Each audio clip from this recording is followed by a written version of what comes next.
Ahm, ok, boa tarde.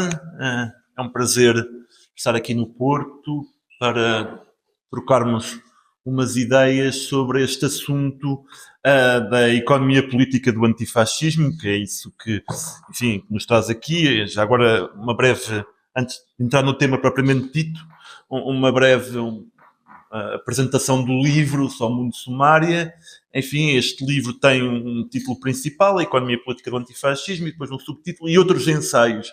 Ou seja, no fundo, este livro compila quatro ensaios que foram publicados ou em capítulos de livro ou em revistas académicas, enfim, ligeiramente retrabalhados, com uma atualização aqui e ali e a eliminação de uma outra gralha irritante que escapa sempre a qualquer autor e editor. E depois um primeiro ensaio, portanto, estes ensaios estão ordenados por ordem decrescente, portanto, em termos cronológicos, do mais recente para o mais antigo, que é de 2018, e o mais recente, que é o único original, digamos assim, integralmente original, é este da economia política do antifascismo, que de facto dá título ao livro.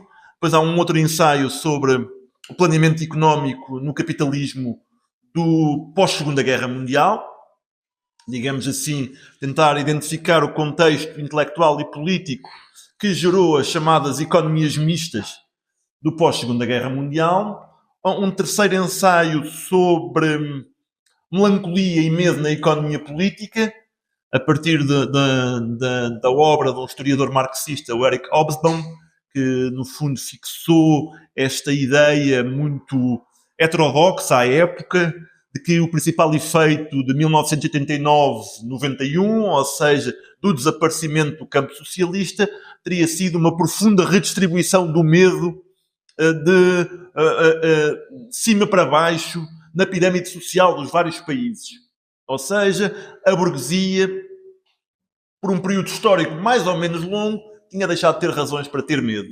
E tinha sido o medo do comunismo a alimentar, no fundo, o reformismo social-democrata no pós-guerra na Europa Ocidental.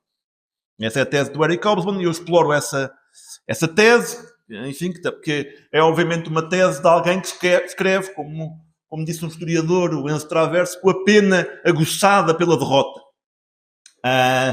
Ou seja, e convido-vos não só a ler a obra do Eric Hobsbawm, particularmente a Era dos Extremos, a história do breve século XX, mas a passar pelo YouTube e encontrar vídeos de entrevista, por exemplo, uma entrevista que ainda há pouco vi um excerto, ontem vi um excerto de 2002, em que o Eric Hobsbawm identificava claramente as tendências fascisantes na economia política internacional. Precisamente como resultado não só das crises do capitalismo, mas do enfraquecimento das alternativas sistémicas progressistas que tinham marcado uma parte do século XX. Esse é um terceiro ensaio. Um quarto ensaio é um ensaio sobre um livro, um ensaio longo sobre um livro escrito por António Avelange Nunes, As Máscaras do Estado no Capitalismo, que acaba por ser um ensaio sobre o próprio Avelange Nunes, um economista político numa faculdade de Direito, um economista político marxista numa faculdade de Direito, enfim, com um certo grau de conservadorismo, embora a Faculdade de Direito da Universidade de Coimbra sempre tenha tido, digamos, uma tendência progressista, que o professor Avelange Nunes enfim, já está jubilado, foi uma das pontas de lança, um dos pontas de lança, digamos assim, embora o professor Avelange Nunes mantenha, sobretudo depois da jubilação, uma produção intelectual, científica e de divulgação absolutamente impressionante. A demonstração de que, digamos, a reforma não é inatividade, é pelo contrário, pode ser pelo contrário, uma intensificação da atividade.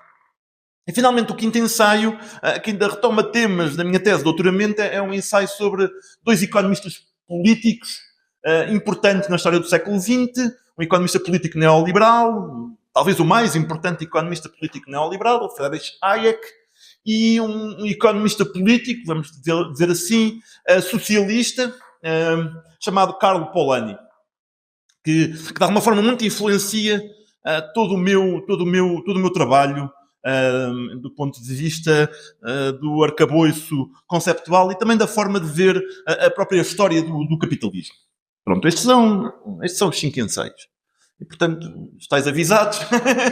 É disto que se trata. Então vamos agora, responder à questão da economia política do antifascismo. Portanto, eu preferi fazer uma economia política do antifascismo do que uma economia política do fascismo. Ou seja, porque me pareceu que, enfim, o fascismo está investigado, bastante investigado, enfim, há um debate historiográfico, filosófico, teoria política, de economia, sobre o que é que foi o fascismo enquanto movimento e enquanto regime. Esta distinção pode ser ou não importante. Eu não entro nessa discussão, a não ser, enfim, quando a questão do antifascismo surge.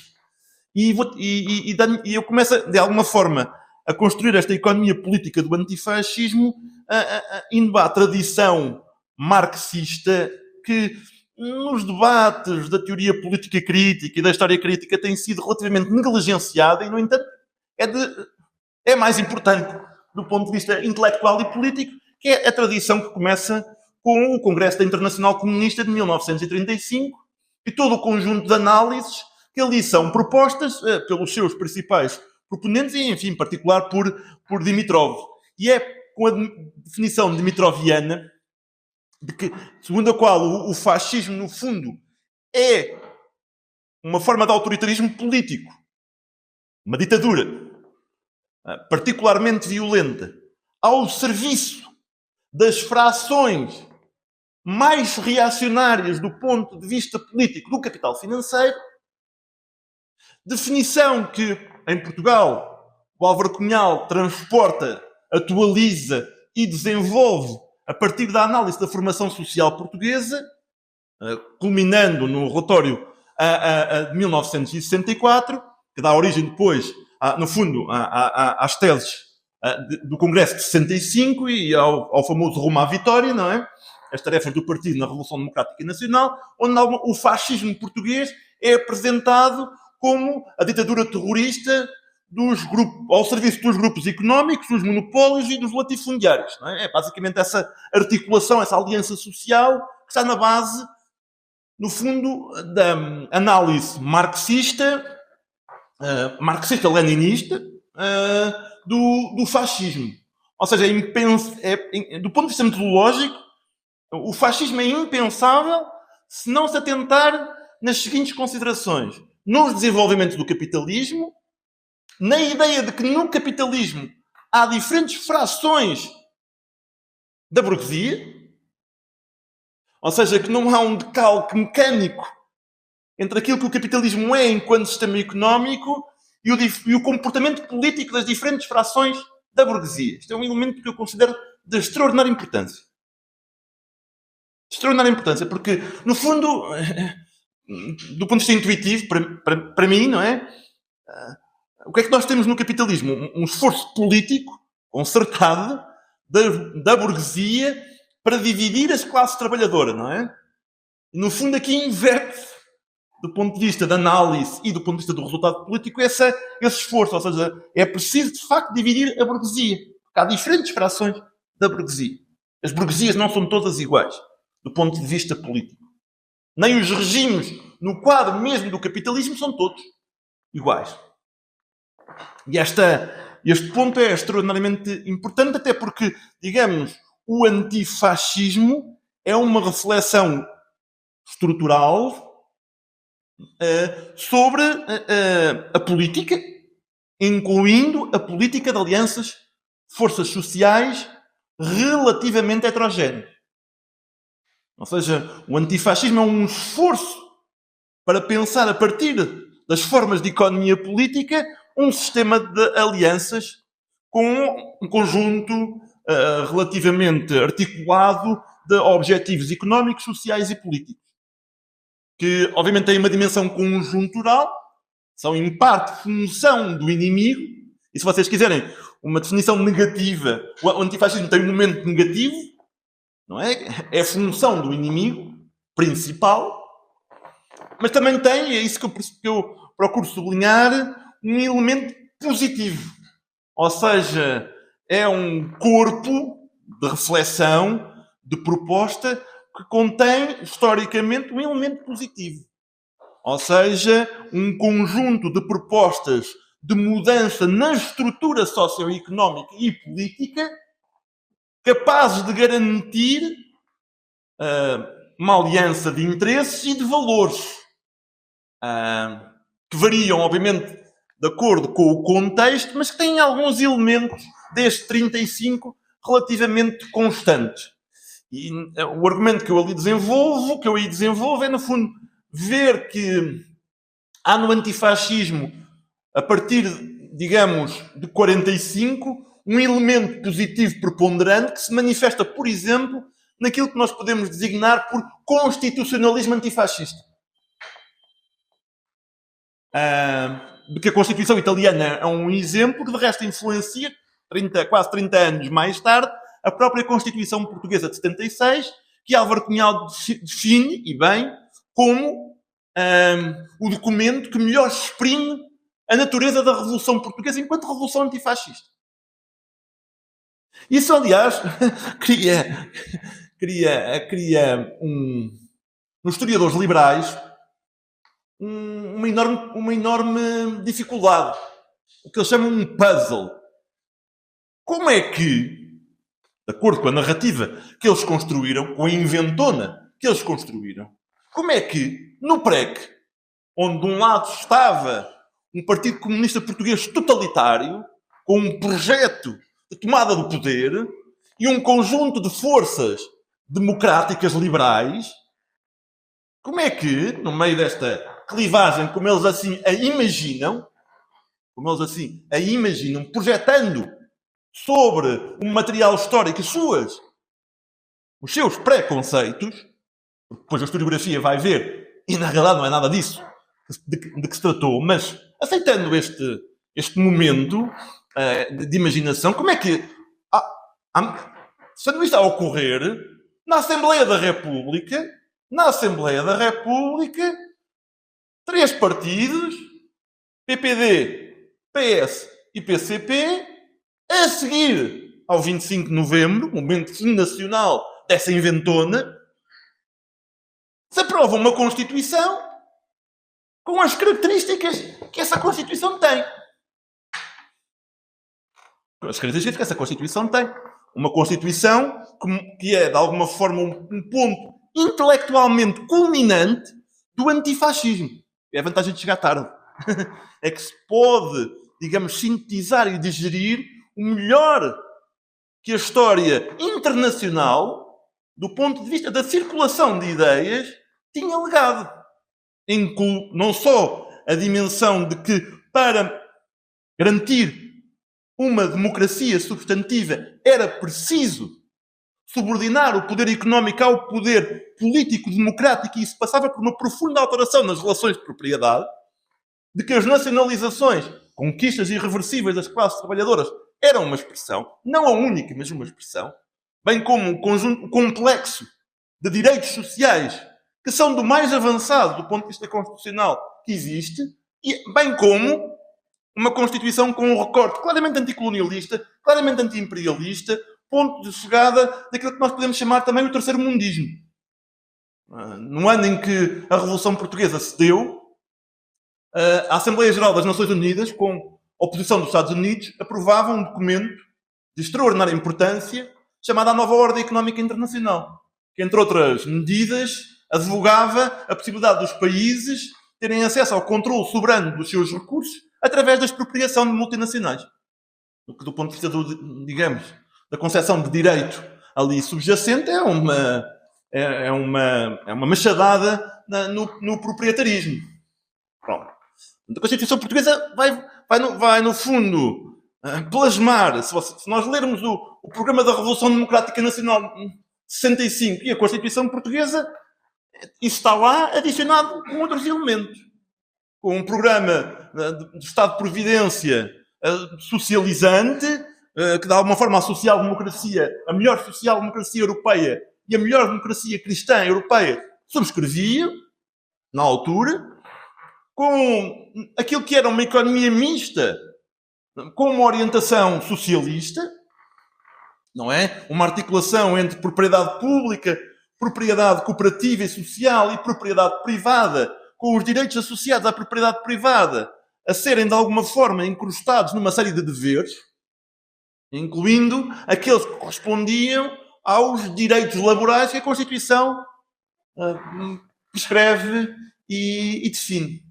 Mas a Constituição é, de facto, um momento avançado. E não é por acaso, digamos, que o próprio Partido Comunista Português, a partir de 76, corretamente, faz da questão constitucional e da defesa da Constituição um centro estratégico da sua ação política até aos dias de hoje.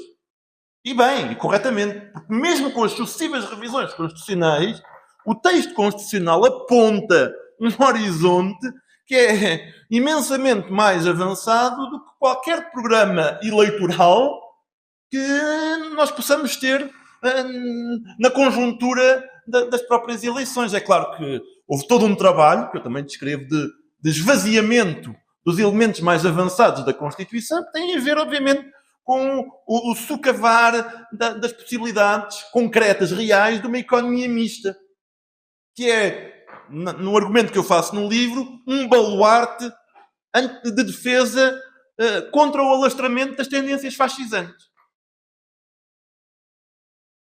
Ou seja, é impossível pensar as novas tendências fascisantes no sistema internacional e as suas reflexos e manifestações concretas em Portugal sem atentar nas transformações regressivas que ocorreram nas formas de economia política em Portugal no contexto da integração europeia. Mormente, todo o processo de cedência, esvaziamento da soberania económica, que não foi outra coisa que não o esvaziamento da soberania democrática e o cultivo de uma impotência democrática que impede os Estados de atenderem às demandas das classes populares.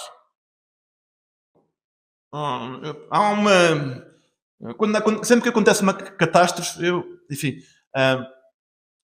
vou tentando acompanhar o debate sobre as alterações climáticas, como qualquer cidadão responsável, não é a minha área de investigação. Enfim, vou lendo o suficiente para saber para compreender por que razão os neoliberais de todos os partidos, as forças mais reacionárias e com suporte hoje financeiro, logístico das frações mais reacionárias do capital português, o Chega e a IL, como expressões político-partidárias dessas frações de capital, são negacionistas climáticos. Ainda agora a IL apresentou uma alteração à lei de bases do clima, que apesar de tudo tem, do ponto de vista teórico, elementos bastante importantes no reconhecimento de que as alterações climáticas são, como disse um famoso economista, aliás, bastante convencional, a maior falha de mercado da história da humanidade. A maior falha de mercado da história da humanidade. Que requer para o seu enfrentamento um nível de capacitação pública e de ação pública planificada e da alteração das relações de propriedade que é politicamente inimaginável na relação de forças atual. Essas duas forças, Chega e ele, que não colonizam, cujo papel é também, no fundo, confirmar a guinada cada vez mais para a direita do Partido Social Democrata, de resto aprofundada com Passos Coelho e com a Troika. Não por acaso estas figuras promovidas pela comunicação social capitalista, Ventura e Coutrinho, são filhos da Troika e de Passos Coelho, são negacionistas climáticos. Mas porquê que são negacionistas climáticos? Porque há um analista de relações internacionais, da articulação entre clima e geopolítica francês, o Pierre Blanc, absolutamente convencional, que escreveu um livro de introdução ao clima e à geopolítica para estudantes das Grand École, e ele diz o seguinte, e gostaria de partilhar com vocês essa citação, que não está no livro, mas que, enfim, faz parte da minha reflexão atual e que surge sempre em tempos de catástrofe. Diz ele, e cito, a resposta que pode ser dada à degradação, por vezes violenta, do estado da natureza, depende, em última instância, da natureza do Estado. É um bom jogo de palavras. Estado da natureza, natureza do Estado. E isso confronta-nos com a natureza do Estado português. Com a... Ontem alguém com imensa piada lembrava, a propósito daquele vídeo absolutamente horrível do Leitão Amaro a fingir que está a trabalhar, que este governo é como os gatos fedorentos, não é? Trabalho ao trabalho. A certa altura há um sketch dos gatos fedorentos e alguém pergunta: o que é que você faz? Não, eu estou a trabalhar ao trabalho. E este governo está a trabalhar ao trabalho, não é? Estamos perante uma catástrofe na região centro, devido às tempestades, não é? Com uma destruição de vidas humanas e das condições básicas da vida social, não é? Comunicações, infraestruturas, habitação, acesso a bens essenciais. Não há uma resposta pública. Ou seja, qual é a natureza do Estado? Um Estado que não consegue, não tem uma estrutura preparada para intervenções que a situação de emergência climática vai exigir cada vez mais. Em primeiro lugar, intervenções de emergência coordenadas. Não é? Quer dizer, são as câmaras municipais. Olhem, o Partido Comunista Português abriu a sua sede na Marinha Grande, não é? Ou seja, a sociedade civil. Mas quer dizer, o governo, não é? A natureza do videirinho que passa por primeiro-ministro em Portugal, que a política no vazio é o momento dos videirinhos, disse: são duas seguradoras. As seguradoras estão a responder com grande solidariedade. As seguradoras estão a responder com grande solidariedade. Eu presto... Concentremos nesta frase e relacionemos isto com o fascismo. Se o fascismo é a expressão política das frações mais reacionárias do capital financeiro, vocês podem crer que nessas frações estão as seguradoras. Portanto, um primeiro-ministro de um partido que se intitula social-democrata vir para a televisão num português mal amanhado, porque isto e eu posso fazer esta acusação, eu não faço esta acusação em geral, eu faço esta acusação a quem se apresenta como licenciado e advogado pela Faculdade de Direito da Universidade de Coimbra. Esta acusação é legítima para este tipo de gente. Sabe-se lá em que circunstâncias, não é? Depois uma pessoa vai descobrir. E esta gente tem sempre... é a escumalha da sociedade portuguesa. A direita portuguesa é a extrema-direita, e isto o Dimitrov apanhou bem. Em nome da regeneração e do combate à corrupção, promove-se os piores elementos da sociedade portuguesa. E entre os piores elementos da sociedade portuguesa está não só esta extrema-direita, Chega e IL, como está o PSD, que está infectado desta cultura política. A certa altura nós habituamos-nos a ouvir estas coisas, não é? Todos nós. É um efeito de habituação. Isso faz parte do deslizamento para o fascismo. Ter um primeiro-ministro que saúda as companhias de seguro ainda antes, em plena catástrofe, ainda antes de qualquer outra coisa. Uma frase que é uma coisa que ele tem. Porquê? Porque ele quer privatizar a segurança social. E para privatizar a segurança social, ele precisa de promover as seguradoras. É só seguir as ligações. Quer dizer, é só seguir as ligações. E, portanto, ou seja, este trabalho de destruição da economia mista, da segurança social, do Serviço Nacional de Saúde, o que acontece no Serviço Nacional de Saúde é uma forma de negligência maligna ao serviço do capitalismo da doença. Claramente ao serviço. Ou seja, há método na chamada incompetência do governo. Há método. Porquê? Porque estes fulanos querem mesmo que haja um círculo vicioso de desconfiança em relação ao Estado. Ou seja, não intervirem na catástrofe é parte do método para deslegitimar o Estado democrático. As pessoas acreditarem que só podem confiar em si e nos mecanismos de mercado via seguradoras. Há método nisto. Isto é fascismo. Não é o regime autoritário, mas são os elementos de fascização que aqui estão. O liberalismo, e eu gostava de dizer isto no Porto, que é uma cidade com uma tradição liberal, o liberalismo é uma corrente plural. Já cheguei aos 25 minutos? Estás a bater, não? Ok. Não, é que eu pedi ao moderador para me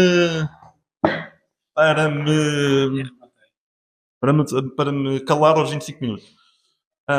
Queria só dizer isto. O liberalismo...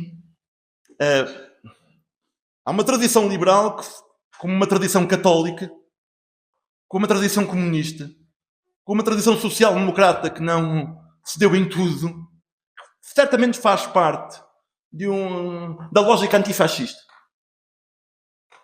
E eu não estou a pensar em termos eleitorais, estou a pensar na substância. Não é preciso pensar na substância, pois é que se vê em concreto que estratégia. Não é a mim que cabe. Eu não sou general e não tenho exército e, portanto, testes generais, testes de comentadores de bancada e, portanto, isso é para quem milita, é para quem está nos partidos, é para quem tem carne. Eu tenho carne nesse assador, mas a forma como eu me vejo não é aí. Então, o liberalismo, há um liberalismo que é o liberalismo puramente económico, fundamentalista de mercado, da IL, que contamina todos os programas, porque o liberalismo está inscrito nas estruturas da integração europeia realmente existente, que é desdemocratizador, que é liberticida, porque advoga uma concepção da liberdade que não é igualizável nem universalizável, que é a liberdade dos proprietários, que por definição não é universalizável nem igualizável, e que termina sempre no liberticídio, porque nega as liberdades fundamentais nos locais de trabalho, nega a liberdade fundamental de vivermos vidas seguras e estáveis, com o mínimo de previsibilidade, com o mínimo de solidariedade institucionalizada, nega isso, e, portanto, nega as formas de liberdade que o Sérgio Godinho tão bem cantou, não é? Só há liberdade a sério, não é? Das condições reais para as liberdades efetivas partilhadas, esse liberalismo nega isso. E há uma outra corrente liberal, hoje em Portugal absolutamente minoritária, que percebe que o liberalismo só se resgata enquanto orientação para a liberdade política, para as liberdades públicas, com uma profunda transformação na economia. Uma transformação de sentido progressista. Se vocês quiserem um exemplo, são os liberais que na Grã-Bretanha, nos anos 30, como Keynes e Beveridge, perceberam que para manter as liberdades públicas era preciso uma transformação de fundo no sistema socioeconómico. De fundo no sistema socioeconómico. E que foram na vanguarda da reflexão que deu origem ao Estado de Providência e deu origem às economias mistas e que convergiram cientificamente, intelectualmente, politicamente, com muita da melhor reflexão marxista. E eu, aliás, acho que o antifascismo, do ponto de vista intelectual, é, no fundo, um encontro entre a melhor tradição keynesiana, se vocês quiserem, e a melhor tradição marxista, para responder a uma questão. Que é, o capitalismo está prenhe do fascismo, como é que nós impedimos esse nascimento e que transformações é que têm de ocorrer da economia para que esse nascimento não se dê. É um trabalho negativo e positivo. É um trabalho preventivo. E hoje isso exige, entre outras, enfrentar a questão das desigualdades profundas que marcam as sociedades capitalistas, da impotência democrática dos Estados, que não é a natureza, não é o Estado da natureza, é da natureza da transformação regressiva que ocorreu nos Estados, particularmente devido às lógicas de integração supranacional. Pensar a fronteira. Se os antifascistas não pensam a fronteira, a ideia de fronteira fica entregue à extrema-direita, e a forma como a extrema-direita entende a fronteira, lá está, uma forma liberticida de entender a fronteira. Fronteira enquanto a ideia de que há uma comunidade que se autodetermina e que determina aquilo que se passa num certo território. Incluindo quem entra e quem sai e as circunstâncias em que o faz. Mas, sobretudo, como é que a economia política pode ser pilotada democraticamente. Isso é um elemento muito, muito importante. De facto, é preciso dividir os liberais, como é preciso dividir as burguesias. É preciso dividir os liberais, é preciso dividir as burguesias. E esse trabalho é um trabalho que exige arrojo intelectual, na minha opinião, arrojo político, mas que em larga medida a história não se repete, não é? Mas rima. E o que nós temos que andar à procura das rimas, das melhores rimas da história. Trazê-las para o presente, não é? Resgatar ideias muitas vezes enterradas, trazê-las para o presente, dar-lhes uma nova vida que resulta simplesmente delas servirem ou não servirem para interpretar e transformar o real concreto. E é isso que nós temos que fazer, sejamos comunistas, sejamos católicos progressistas, sejamos social-democratas que não se renderam ao neoliberalismo, nem que frequentam think tanks da iniciativa liberal, enfim, vamos votar no dia 8. Eu vou votar com toda a convicção, porque o voto não é assim, votar não custa, o que custa é garantir o sufrágio universal, isso é que custou historicamente, no António José Seguro, para tentar esmagar, ter o Seguro tenha o melhor resultado possível naquelas eleições, porque isso contribui para, naquele momento, travar um dos rostos mais capazes que a direita fascista criou a seguir ao 25 de Abril, sem dúvida nenhuma. Entre a Troika, o futebol, a comunicação social, o Grupo Cofina, o Mário Ferreira, etc. O Ventura foi digamos, gerado neste ecossistema, digamos, tem financiamentos pesadíssimos, há capitalistas muito apostados no Ventura. É preciso, não é atentar nas pessoas que votam neles, isso não é apocar as pessoas que votam neles, é identificar os mecanismos económicos e políticos que terminam aquela oferta política. Essa é a função. Aliás, eu diria, a intelectualidade de esquerda divide-se em dois tipos. A idiota, que é aquela que usa as ideias para apocar as outras pessoas, sobretudo as classes populares, quando, devido a esta avassaladora propaganda, se deixam levar, como o Dimitrov tem magníficas páginas sobre isso, se deixam levar para esta demagogia da extrema-direita. Há os que apocam e chamam de ignorantes, burros, racistas, não é? Porque o povo é constituído por ignários que têm que ser iluminados por qualquer elite. Há isso num certo progressismo. E depois aqueles que percebem que o problema é da oferta. E a oferta é determinada pela elite política. Como disse um grande teórico político, a democracia nunca acabou por causa das classes populares. A democracia acabou sempre porque as elites económicas e políticas a certa altura decidiram que a democracia não serve aos seus interesses. Nunca a democracia acabou por causa das classes populares. Isso é uma inventona. Mesmo que hoje, ao contrário do fascismo, anterior ao 25 de Abril, este projeto de extrema-direita tem uma base de massas. Os italianos, aliás, pensaram muito o fascismo italiano a partir da expressão de fórmulas reacionárias que encontravam uma base de massas. Ou seja, setores sociais que momentaneamente se deixavam levar, arrastar num determinado contexto, e a Internacional Comunista lida com isso abertamente. E não o faz insultando as classes populares. Falo definindo uma estratégia política. Definindo uma estratégia política para resgatar, recuperar, persuadir esses setores que momentaneamente tinham sido arrastados pela extrema-direita. Sabendo que, aliás, o fascismo tem uma coligação social muito heteróclita e contraditória. Como, aliás, já se viu. E isso é o melhor antídoto contra o fascismo. O melhor antídoto contra o fascismo. Contra o André Ventura. Que de 2022, vamos fixar aqui 2022, que é quando arranca, até à atualidade, foi a situação que o deixou, uma situação que o deixou mais desequilibrado e mais em cima da contradição, foi a greve geral. Foi esta greve geral. Ele foi obrigado a dar uma volta de 180 graus. O fascismo é camaleónico, é uma das suas características. Foi dar uma... Nós não nos podemos distrair com o camaleão, não é? Que muda de cor. Continua a ser camaleão. Ele não muda de natureza. Muda de cor.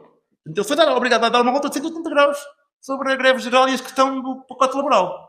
Vamos ver em que é que na prática resulta isso. Obviamente resultará se não houver uma contínua pressão social no entendimento que o PSD, é para isso que o Ventura existe, é por isso que o Montenegro tem esta posição na segunda volta das eleições, que obviamente está a abrir aqui o Montenegro ficou isolado socialmente durante a greve geral. Nesta segunda volta ele está numa posição particularmente periclitante E o que o pode tornar ainda mais periclitante é, de facto, a ação política a partir dos locais onde se defende a democracia, onde sempre se defendeu a democracia e conquistou a democracia. É impressionante como as celebrações do 25 dos 50 anos, muito bem intencionadas, começaram com uma exposição justa sobre o movimento estudantil. Mas a certa altura parecia que o movimento estudantil, basicamente a Universidade de Lisboa e a Universidade de Coimbra, é disso que estamos a falar, duas cidades, tinha sido responsável pela democratização em Portugal. E não a luta estudantil, certamente, mas a luta das classes trabalhadoras e a luta anticolonial, como aliás o Álvaro Cunhal bem identificou. A semiperiferia portuguesa é um país simultaneamente colonizador e colonizado, e o nosso destino estava ligado ao destino das lutas anticoloniais, que aliás é uma posição de uma ousadia política e intelectual com a qual nós podemos aprender. Não é? Nas circunstâncias mais difíceis, ver a realidade como ela é, independentemente daquilo que momentaneamente possa ser mais vantajoso ou mais popular. Dizer que a sorte de Portugal dependia da sorte das lutas dos povos anticoloniais é de uma ousadia absolutamente da qual nós precisamos. É basicamente isto. Obrigado. Acho que agradecer mais uma vez a João pela...